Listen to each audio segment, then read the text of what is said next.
Well, my name is Courtney. If you watch her streams on Twitch, I'm the Court Cakes, who she talks, who she refers to. Um, I recently moved near Allie, which is really great. I graduated from grad school back in May. I was finished back in December. I have my master's in museum studies and digital curation from Johns Hopkins. I've worked in the museum field for about 3 years now.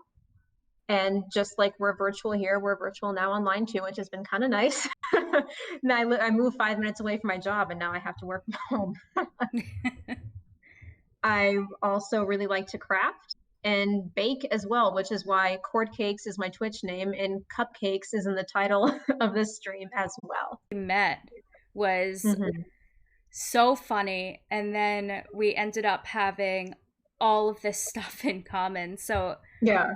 we're gonna talk about service dogs in this stream in probably just a couple minutes, but we met through our service dog trainer. Um, Mm-hmm. Her name is Nancy Banisk, and she's a miracle worker. She's amazing. Yeah. And she said she was working with me. My mom has known her for a long time, and we were working together. And she said, "You know, I have someone else who I'm working with who I think is around your age." And she like match made us together. Yeah. It had to, I think it was around Labor Day in 2016. So it's been like 4 years. Yeah. September-ish is I my service dog Remy, he's from an organization that's based in Texas. And the way they work is it's either 6 follow-up visits or 6 weeks they would follow up with you. But because we're in New York and they're in Texas, they had to find a trainer local to where I lived to keep up with the training. So I was working with Nancy and she's like, "Oh, I have this other I know Allie, blah blah blah." She's got a Facebook page. So I messaged her. And then one day we met up with the boys at Barnes and Noble and just talked for like 3 hours, like we were two old biddies catching up. And then Pities. that's it. It was the strangest thing. Like it was almost like a blind date. The boys, yeah, Joey and Remy, and eventually I'm hoping Remy will come into the screen on yours. Where Yeah, I can get him at some point. Joey's with my parents, so he's not going to be on the screen. But follow his Facebook page if you haven't. I need to start posting on there more. But Yeah, whenever you want me to get Remy, I can grab him. He was freaked out from the storm, so he had like just settled down. So I'm like, I can get the prince when he's ready. so my dogs were too, and Mia, the pit bull, she was sitting at the door and she like forgot that she doesn't like the rain. So she was sitting there and then she steps outside. She's like, "Oh, I forgot. Don't like it." But we met yeah, we sat in Barnes and oh, Jingle Bell wants to say hi. We sat in Barnes and Noble for like 3 hours. We Yeah. talked about Orange is the New Black, Mhm. The Office, and it Lots of was stuff. it really was like we were like just old friends. And then we both signed up for like online dating at like the same time. I convinced you, and Yeah, it took me a couple months, but I got there. and we used to send each other like pickup lines that yeah, like the guy that said just message, "Do you like amusement parks?" And about an appendix. He's like, "Hey girl, Oh my you need god. my appendix? Because I got this feeling like I want to take you out." And it's like, oh God. Yeah, that one was the best. Girl, are you my appendix? Because I don't know who you are or what you do, but something inside me makes me want to take you out. But yeah, so yes, that was Jingle Bell. You'll probably see Pixel at some point.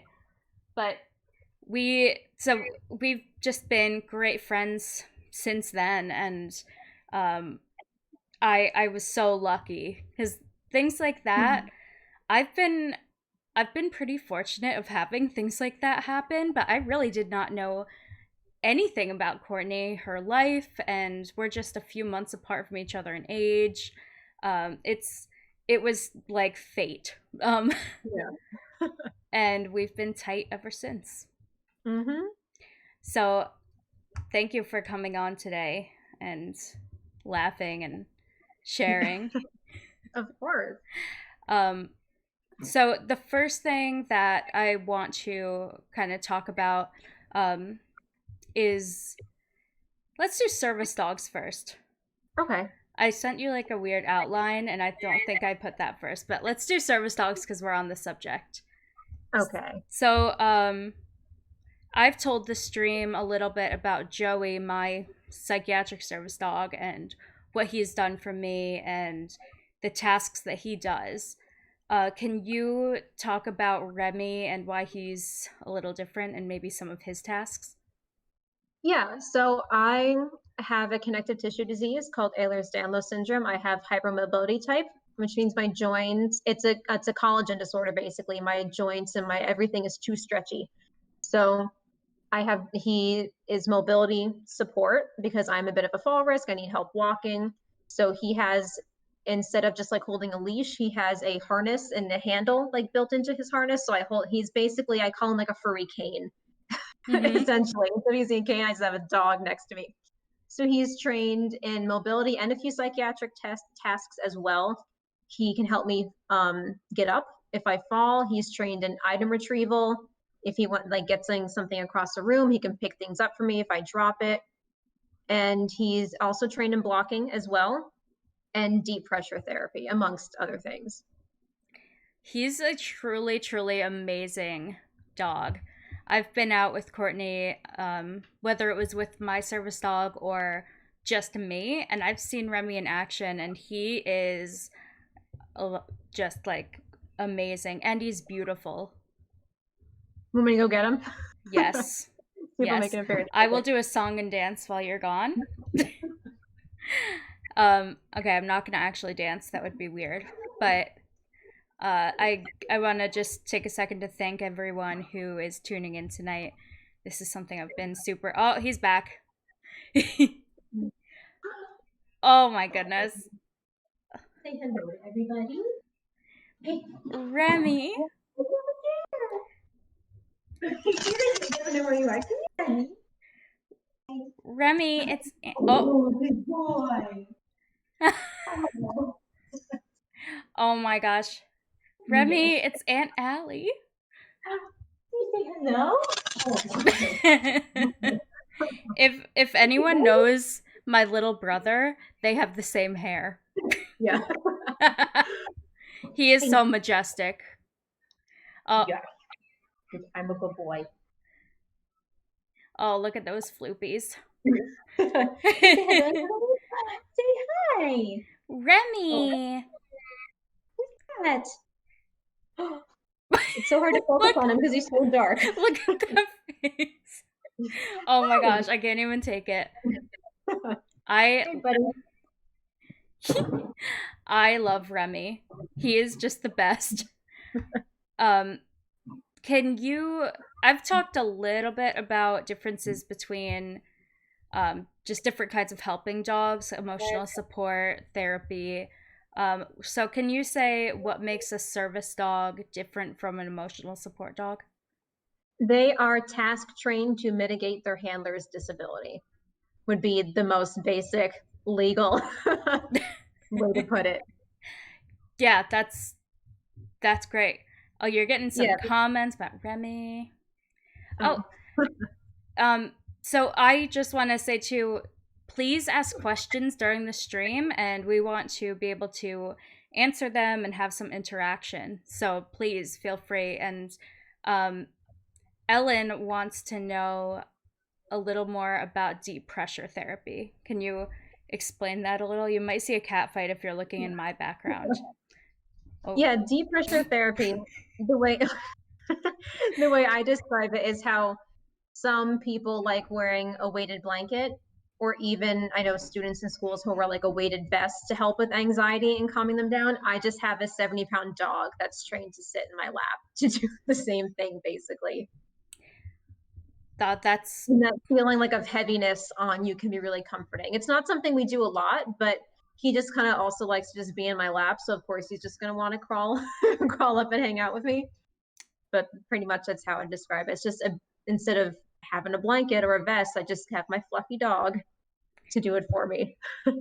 weighted blankets are really, it's something that I always say like, oh, I'm gonna get one, it would be so helpful, and then I go to the store and I'm like, oh, they're a little expensive, I'll Yeah. wait, and then I'm like, Well, I'll why ask for it for my birthday. But that's something that I know is so helpful for people. Just the feeling of that weight on you. It's a really good question. Hmm. When we're out in public, do you have people ask you a lot of questions about Yeah, Joey? Or about yours is Remy, about Remy. let me plug myself in here. That might help. I've just gotten used to it a bit. I mean, I heard you saying that people wouldn't think that you were sick, and I actually wrote a piece on the Mighty about it several years ago. That when I first got him, and when you first get would first get a service dog, especially with him because he was trained by an organization, it took about 6 months to a year for him to really start to respond to me. So a lot of work in public was just reinforcing behavior and lots of treats and stuff. So people would be like, "Oh, are you training him?" I'm like, "No, no, he's mine." They're like, "Oh," and then just like walk away. I'm like, "Okay, I mean, I do have to look like Quasimodo to need a service dog or something."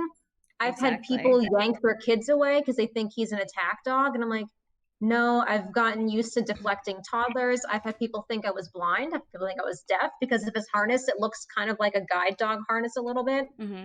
I've spoken to people face to face, eye to eye, and then they'll ask my mom, "Oh, is she blind?" I'm like, "I can hear you and I can see you." It's so strange. It's like when a dog is around, people like forget how to just treat you as a human being because they see Mhm. the dog first and then they're like, oh, what's this dog? I feel like I need to ask. And Mhm. it makes it really, really uncomfortable. And Ellen was just saying, um, Ellen used to take me out and practice with me and just have lunch with me with Joey. And there were so many times where people would try to ask me questions and she'd have to interrupt and say, he's working right now, which was really helpful because when you're sick, you have to deal with so much already. And then to Mhm. have the pressure of someone asking you about your service dog, and service dogs are technically considered medical equipment. Yeah. So it's very difficult and I like to say that I have more moxie now than I did 4 years ago because our I'll have had him for 4 years. yeah. Oh geez, and like I think the 6th or like the 10th is when was when we did our first public access test. So yeah, it's like Really almost like coming his up on four gotcha years with day. him. Yeah. Yeah. And um it's getting to the point where I mean with all like the fake service dogs and stuff where I had a really bad incident a little over a year ago where I like to this day I still regret not calling the police because it escalated that badly where someone was getting aggressive and like tried to put their hands on me and hit me and I was just like why? Because they had a fake service dog and it was very clearly fake. When you've been in this world for as long as we have, you can easily tell the difference. yeah. And it was just all around very bad. And needless to say, I don't go to that doctor's office anymore. So It's it's just such a strange thing to think that you have a service dog so you can participate in life, and then there's people who are just taking their dogs out and saying they're service dogs, and it really does discredit what the hours of training and um, the actual disability that's behind it. yeah, I keep saying I'm losing the amount of safe places I can take Remy to. Like Hmm. we used to love to go to Joann Fabrics, and then I realized I was on their website for something that they state that they are dog friendly. So I'm like, oh, that's where I've been doing our public access test. I guess I can go there now.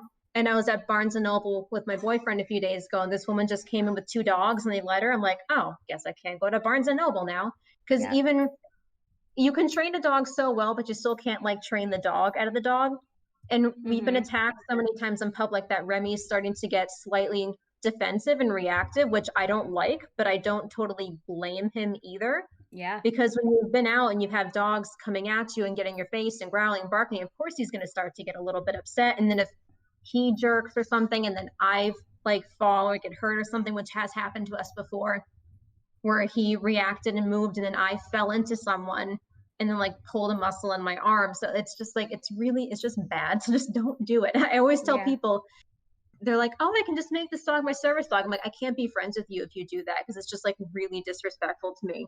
Yeah. Especially because I don't know if it's happened to you, but people know you have a service dog. They're like, "Oh, I've been thinking of getting one. Can you give me some advice?" And like I'll go through and tell them all the things, all the rules, and I'll be like, let's go out in public somewhere so you can see what it's like. Maybe nothing will happen. Maybe we'll get asked 5,000 questions Mm-hmm. so you can experience it. And then like I never hear from them again, and they just get a dog that they put in their purse to go to the mall. I'm like, I can't be. It's just so Yeah. disrespectful in my mind. I can't be friends with you anymore. I'm Yeah. sorry.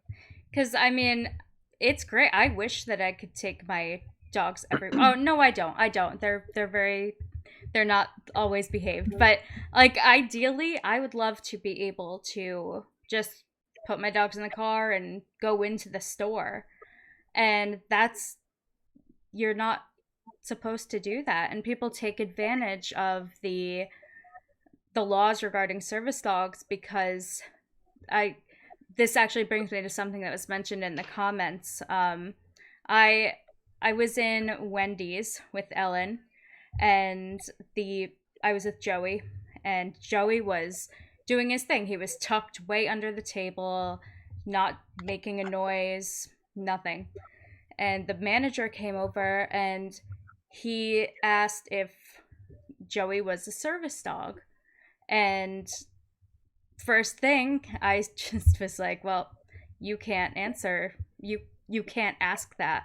Legally, the only things people can ask are, is this dog required for a disability, and what tasks does this dog do to accommodate for those disabilities? And that's legally the only things people can ask you. So someone saying, is this a service dog? You can't. So I didn't have to answer, but I was still so anxious that I did stand up for myself a little bit, but I needed Ellen to step up. She said, "Can I speak with you outside?" And he didn't bother us again. But it's really intimidating when you feel like you have to answer. But people knowing that can say, "Well, I can those are the only things they can ask me. I can just say, "Yeah, I have a disability." That's people take advantage. Yeah. There's no real good system, at least in the US, Mm-hmm. that I know of. Yeah. I can't speak for other countries. I think they might be a bit more strict, but I'm sure there's still problems. But when he retires, because he's turning 6 in August, I think I'm just going to work him for one more year, which with the current pandemic, who knows how that's going to go because he hasn't worked in months. That I think he just might retire early, and I'm going to transition him into therapy work because he loves people. Yes, He he loves to does. work, and I just want him to like be able to work and have people love on him all the time, and then he can crawl into their laps and get petted all the time. So I think he'd be great for that. And Yeah. then he can, if he'll only be like 7, which is still young in dog years, and he can still have that work. But I feel like with how society is going with service dogs, that just mentally I can't do it. I Mm-hmm. know service dogs aren't for everyone too. If you read about that, it can make anxious people even more anxious. And with how bad things are getting with fake dogs, I'm like, I can't. If I have to use like a cane or a roller or a walker, like that's fine. No one's gonna try to sideswipe your cane from out from underneath you, but they'll try to steal your dog from you. Yeah, or pet your kid. I oh yeah, my mom said that manager he did ask me for paperwork on Joey, and service dogs don't have paperwork. There's no Nope. registration for service dogs. Those websites are basically ripping you off. Mm-hmm. That say register your service dog here. There's no registration because every disability is different and every task is different. So there's no paperwork. It can be very complicated. But these dogs are so highly trained that ideally you'd be in public and no one would say anything because it's a piece of medical equipment. Mm-hmm. It's the ones that are barking or Peeing on just the floor, yeah. licking the produce at the grocery store. I mean, like Remy likes to sniff. He's a poodle. He's got a long nose. That's just a trait of his. And like, but I correct his behavior right away. And if Mm-hmm. he's being a brat, like I will literally pull him inside and be like, hey, you are working right now. You get it together, or we just leave and try again another day. Like they don't always have good days too. Yeah. So you have to work around them as well. My funniest story about when I was working with Joey, we ran into the grocery store and we were in the produce section, and you know they have like those little mats in front of the fruit that gets sprayed so the floors look wet. Well, Joey laid on one of the mats when I was like picking apples or something out of the thing, and which was fine. And then he would not get up. So I'm standing there like, Joey, Joey, Joey. And that was probably my most embarrassing moment as the service dog handler, was when I couldn't get him to get up from the produce section. Yeah, Um, Remy doesn't like waiting in lines at grocery stores. He's like, I'm just putting myself into a down. I'm tired of waiting. I'm like, all right, buddy, yeah, go for it. and it's like the majority of the time I wouldn't have anything bizarre happen when I was out. But this one, so if you see a dog out, and just don't touch it. Like, never touch a dog you don't know. Yeah. But I had this woman behind me in the line at the grocery store. She had to be in her 80s. And Joey has a big butt. He's thick. Um and this old lady reached forward and just goes like that on his butt, and I was so caught off guard that I didn't say anything. I and Joey turned, he's like, did she just goose me? Like, I had I was so I didn't say anything. But yes, don't touch a service dog. If you're a cute little old lady who just wants to touch their butt, just ask first.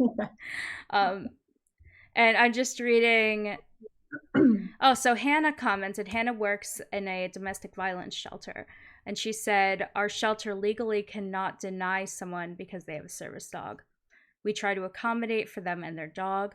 We don't have to accept emotional support dogs, though. That's a really great point. Um, Emotional support dogs do not have the same rights as service dogs. They don't do public access. Don't goose a service dog. I might I'll get a bumper sticker that says that. Yeah.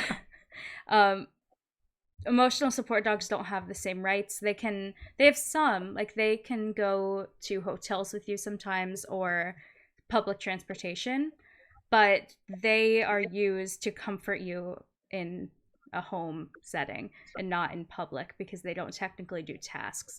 It's a fine line sometimes. Like, I would argue that every service dog acts also as an emotional support dog, but not every emotional support dog is a service dog.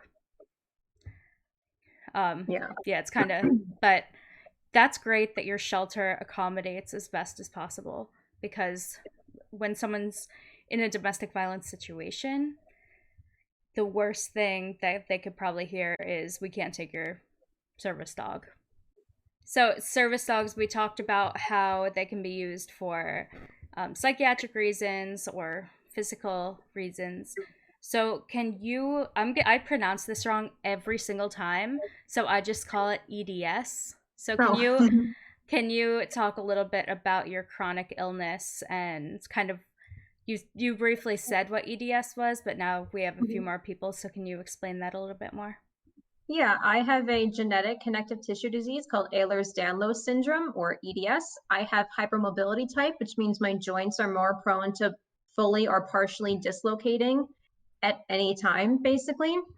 And the body is primarily made up of collagen. I think the number is 80%. I'm not sure.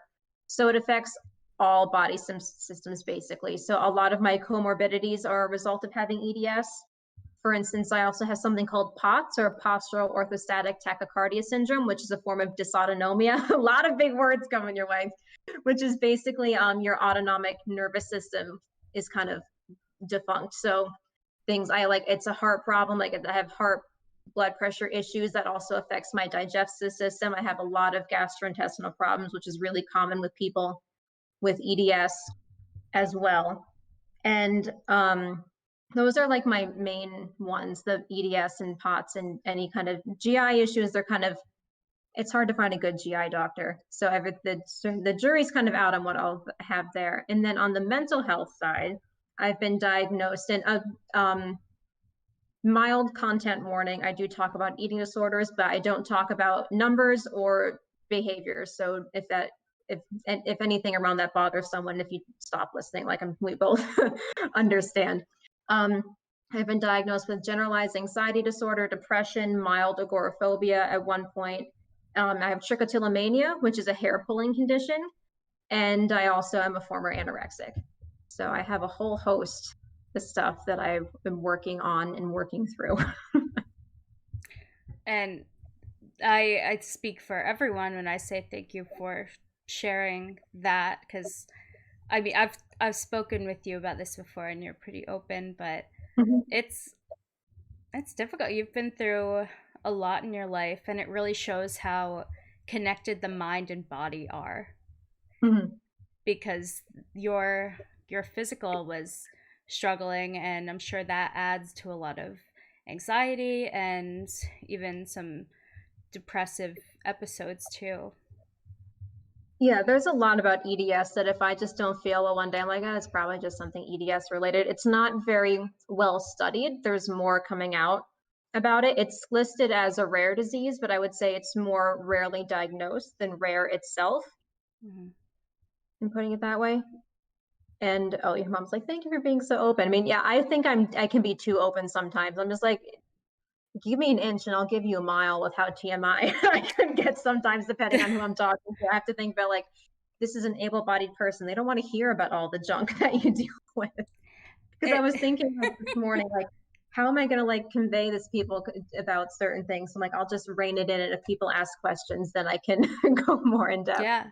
And I think that's so important to have people who are so open. And I mean, I get that a lot with the mental health piece, but the physical, it has that same stigma with it. And especially when it is a chronic illness or an invisible illness, it has even more of a stigma attached. Yeah. So, how have you experienced um, stigma with either your,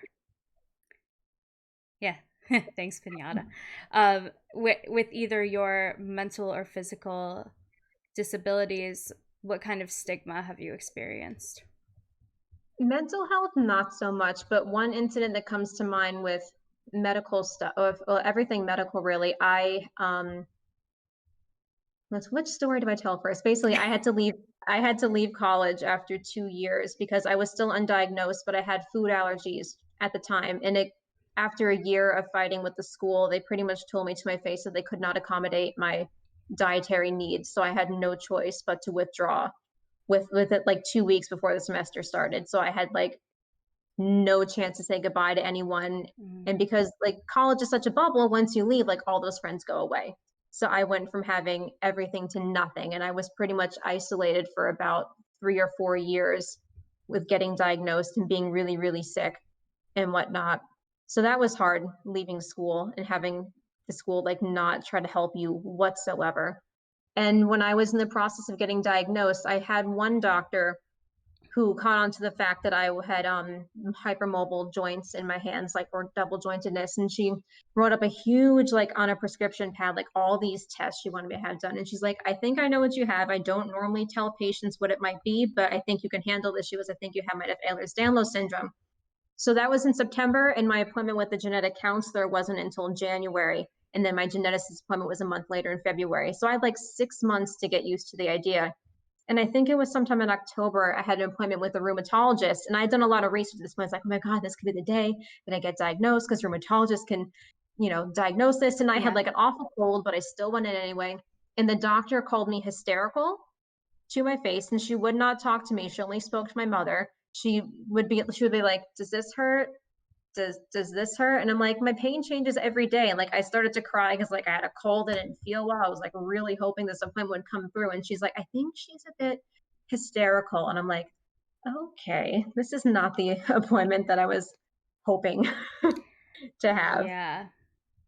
So That's when it got to the point that I had my genetic counselor appointment, the genetic counselor was like, so we're here about EDS. And I was like, maybe, because like at that point I didn't want to get my hopes up and then like have to start from square one again. Because it took me, I started becoming symptomatic around 15, primarily at 16, and then I got diagnosed at 21. mhm. So it can take a long time Yeah. for people with EDS. I mean, I see things on the EDS Facebook page where people are getting diagnosed after like 30, 40, 50 years. It can take a really long time because our awareness ribbon is a zebra, because in medical school they teach you when you hear hoofbeats, think horses, not zebras, meaning think of what's common, not what's uncommon. So EDS and other invisible illnesses have the zebra, and that's why we sometimes you might Mm. see people refer to themselves as zebras. So EDS, like, of course, there's like textbook definitions, but it presents differently in everyone else. I have friends who have dislocations of 30 upwards times a day, who have ostomy bags because their digestive tract has gotten so bad, who are bedbound, wheelchair bound, have such bad allergies to things. It's and like I just sublux, which is partially dislocating. I'm fortunate enough to not have fully dislocated anything, but like I have really bad other symptoms. So it's really hard to put us all in a mold, unlike some illnesses where it can be like, hey, but this, you have this. Mhm. So it can take a while to get taken seriously and find a doctor, even now that I have a diagnosis, to find one who feels comfortable and is mildly knowledgeable about what EDS is to get help for certain things. What I found interesting that you said, that I know a lot of people can relate to. You said, I was hoping to get a diagnosis, and it was a relief to get a diagnosis. And that's so different from really what you're trained to say, like, oh, I hope I don't have this. But sometimes when you have so many unanswered questions and so much stress, you want that diagnosis because you want an answer to all of it. Yeah. I think the one diagnosis I ever had an issue with is, of course, is an eating disorder, because once you have that, they kind of put you in a box. And anytime you might start to slip, they're like, "Are we having a problem?" And I'm like, "No." Like Yeah. everyone, even just like family members, like as soon as you're like, "Oh, you didn't finish eating on your plate. Like, are you okay?" And it's just like, maybe I just wasn't hungry. Like that's the one I think I have the most stigma related to, because once people know, because I kept it a secret for a while. I mean, people knew I was sick, so they probably just assumed I was just getting Mm-hmm. more unwell. But then it got to the point where I lived in a very small town. People were starting to talk. So I'm like, I just have to say something. And it was good in some respects and not so good in others. But Yeah. yeah, that And was a tough one. and especially with food allergies, I'm sure that even brings more attention to it because you already have to have a selective diet. Yeah. That's why I never really went into inpatient. Well, there's just not a lot of resources in the area where we live, at least not back then. But I knew from online communities that most inpatient places don't honor food allergies. So I Mm-hmm. would be forced to be eating things that I would be getting sick from, and it just would be a continuous like spiral downwards. This is a shout out to facilities. Get some food allergy sensitive options and let people stay healthy when they're already in a tough situation. Um, my mom just commented, when I was really sick, like really sick. I was in a partial program, so it was outpatient, and I was really having issues. And my parents went with me one day to meet with the like head psychologist or psychiatrist on staff, and he asked my parents to leave the room, and he just sat down, and in the most condescending way, he said, boyfriend troubles. And I wanted to throw up. And I'm almost positive that was the last day I attended the program, because that really just showed what level of care I was receiving from there. And then I think a few days later I had to go inpatient again because I was in crisis. And these are just things that people say, people who either are in the field and get burnt out, or they just are lacking that empathy or attention to other experiences. These are just some things that people say that really turn you off to seeking help. It's and that doctor, he had probably been in the field for 40 years, and I just wondered how many other people did he say something so sexist to, Hmm. and how many of those people didn't go seek treatment after that. um I'm reading, how did you guys adjust to getting close to people who may be a little ignorant to these issues? Yes. That's a great question because people, unless someone is really exposed to mental health or physical health issues and all of the surrounding aspects of that, like stigma, um, you really wouldn't know. No matter how educated Mhm. you are, no matter what college you went to, they just don't usually teach about that.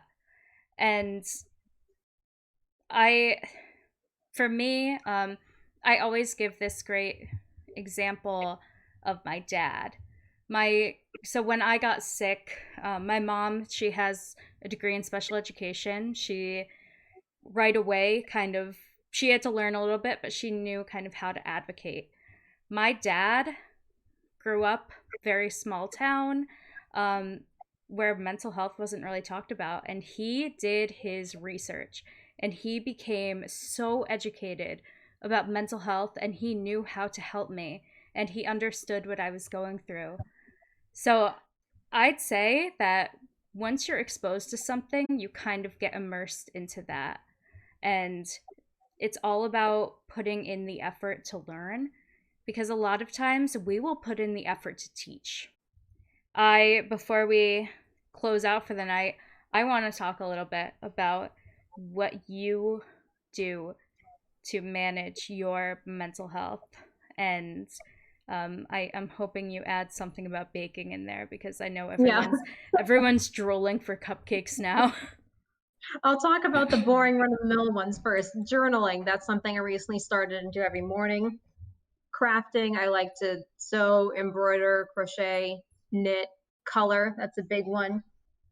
Plants, I've become a bit of a plant mom. I just bought a vanilla plant, Your plant which I'm very, babies. yeah. I really like what I call the familiar TV shows, like The Office. Yep. I can watch even if it's like the same 4 episodes in a row to like fall asleep every night. And that thing, I've even read articles about how shows like The Office or Friends or something like that, people like them because they know what's going to happen. It's a familiar, comforting place to go to. So I've also people are like, have you watched this new movie? I'm like, no, I just keep rewatching The Office all the time. Like, why would I? Yeah. No. But yeah, the main one is baking. I started baking in 2012, 2012, 2013 when I had to come home from school. I was newly gluten free. There was not a lot on the market back then, folks. You had to go to like a health food store and then be like a couple brands and you'd be like, well, this one tastes like cardboard, this one tastes like garbage, which one tastes best? Like Cheerios were not gluten free back then. They none of the mainstream brands were around. You just had to try and make it work or find blogs from people who had been like doing this for like years, like grinding their own flour and stuff. So I eventually it started to pick up and I would like try a recipe and be like, oh, I kind of like this, but I would change this and tweaking things. And now I'm just kind of the crazy baking lady. And then people ask like, can you make anything not gluten free? I'm like, I could try, but I really don't know how. I mean, I can follow a recipe, but I only know how to use like gluten free flour and almond flour and coconut and all those other alternatives. Oh, they're so, I can't even explain to you guys how delicious. Oh yeah, my mom said Golden Girls. If you know I anything need to about start me, Golden Girls. it's on Hulu. Um, Mhm. I am a Golden Girls fanatic. I have Dorothy socks. I have a Golden Girls magnet set for the refrigerator. We can make scenes. I love Golden Girls and Golden Girls Monopoly. Uh, so if you know of any cool weird Golden Girls stuff, let me know. But I my you made this zebra cake Yes. that was so delicious. Um, Yeah, oh I my wanted god. to do something special for graduation, and I hadn't made a zebra cake in about 5 or 6 years. So I was like, I can't walk across the stage or wear a cap and gown, so I might as well make a cake. And guys, this was a cake. It was a 4 layer zebra cake, which is when you alternate layers of chocolate and vanilla batter in a pan. So it was kind of like maybe Oh, even close to eight, technically 8 layers in one. And I had vanilla icing on the outside and cookies and cream, buttercream on the inside. And I mean, it was huge. I had friends over safely for graduation. And then when we were over, I texted out, I was like, I made a mammoth cake for graduation. You guys want some? You're like, yes. yeah. She brought So, it over that night and we yeah. ate, oh my gosh, so much cake. And I'm hoping that one day you'll do like a tutorial because that would be awesome for your Coming soon-ish. I just recently rebranded my page. I used to be Curated Confections. Now I'm Courtney's Confectionery love. on Instagram and on Facebook, and working my way towards YouTube. Not so much tutorial-ish, but I want to try and get into like the ASMR, like not the weird whispering into like a microphone kind of deal, but just like clinkety clinkety of a bowl and a Yeah. spoon, or like the whir of something. And then I'm going to try YouTube first, and then I might even try live streaming as well, but that will be me talking Yay. and trying to get That's those views. you would be wonderful at it. Um I have one more question before we wrap up. So you talked about the phrase zebra. Hmm. Um I have also seen for chronic illness, people use spoons. Hmm. Can you explain the significance of that? Yeah, the term spoon comes from the spoon theory, which there is a website for. I think it might even be like spoontheory.com. It was created by a person named Christine Miserando. That I found this out years ago when I was still in high school and was undiagnosed. Where basically, I'll give you the gist of it. This woman used the idea of spoons to convey about how much like energy a person has in a day. Like, okay, you wake up, you have 10 spoons, but you wake up and you're late for work. So you could take 2 spoons and shower or skip showering and get ready for work. But oh, you forgot to make your lunch the night before. You could buy lunch or use up 3 spoons to make your lunch. And depending on how your day goes, oh no, you're going to work and you only have 5 spoons left. So you have to barter your day and barter your time Mm, and how much and how you pick and choose what you want to do. So the term spoonies is something that's thrown around a yeah. lot. There's even like merch with spoons on it and I've whatnot. So yeah. I've seen like Facebook or more like Twitter where one of their emojis is a spoon. Hmm. So Yeah. that's interesting. I never really understood where that came from. Do you know what's funny though? I thought it came from the Alanis Morissette song, the ironic, like isn't it ironic, where she says, 10,000 spoons when all you need is a knife. And for some reason, I thought that it originated from that. So Oh. I'm glad that I know the real reason. But um Yeah. that's No. funny. Yeah, I learned that, oh gosh, back in high school. I mean, I started being symptomatic when I was 16, so like maybe around 2008. So I've been a part of the chronic illness community for a very long time.